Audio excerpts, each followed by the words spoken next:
ಇವತ್ತಿನ ಅಪ್ಡೇಟ್ಗೆ ಸ್ವಾಗತ ಸುಸ್ವಾಗತ. ಇವತ್ತಿನ ಅಪ್ಡೇಟ್ ಏನು ಅಂತ ನೋಡುವುದಾದರೆ, ಗೃಹಲಕ್ಷ್ಮಿ ಯೋಜನೆಯ 12ನೇ ಮತ್ತು 13ನೇ ಕಂತಿನ ಹಣ ಬಗ್ಗೆ ಇದೀಗ ಬಂದ ಗುಡ್ ನ್ಯೂಸ್ ಆಗಿದೆ. ಗೃಹಲಕ್ಷ್ಮಿ ಯೋಜನೆಯ ಫಲಾನುಭವಿಗಳಿಗೆ ಭರ್ಜರಿ ಗುಡ್ ನ್ಯೂಸ್. ಯಾರೆಲ್ಲ ಫಲಾನುಭವಿಗಳು 12ನೇ ಮತ್ತು 13ನೇ ಕಂತಿನ ಹಣ ವೇಟ್ ಮಾಡುತ್ತಿದ್ದೀರೋ ಅವರಿಗೆಲ್ಲ ಸರ್ಪ್ರೈಸ್ ಗುಡ್ ನ್ಯೂಸ್ ಅನ್ನು ಇವತ್ತು ತಿಳಿಸಿಕೊಡುತ್ತೇನೆ.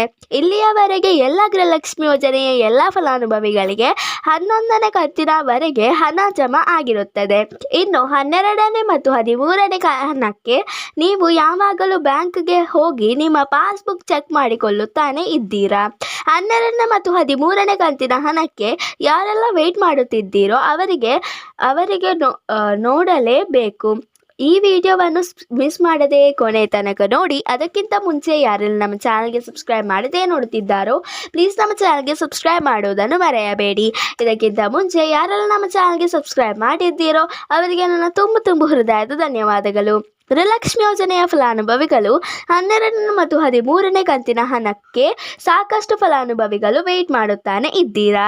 ಲಕ್ಷ್ಮಿ ಹೆಬ್ಬಾಳ್ಕರ್ ಮೇಡಮ್ ಹೇಳಿದ್ದಾರೆ, ಗೌರಿ ಗಣೇಶ ಹಬ್ಬಕ್ಕೆ ಮುಂಚೆ ನಾವು ರಿಲೀಸ್ ಮಾಡುತ್ತೇವೆ ಅಂತ ಹೇಳಿದ್ರು.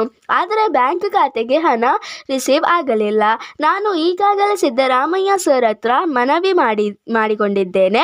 ಗೃಹಲಕ್ಷ್ಮಿ ಯೋಜನೆಯ 2 ತಿಂಗಳ ಹಣ ಪೆಂಡಿಂಗ್ ಇದೆ. ಮತ್ತೆ ಫೈನಾನ್ಸ್ ಡಿಪಾರ್ಟ್ಮೆಂಟ್ ಜೊತೆ ಮಾತನಾಡಿದ್ದಾರೆ.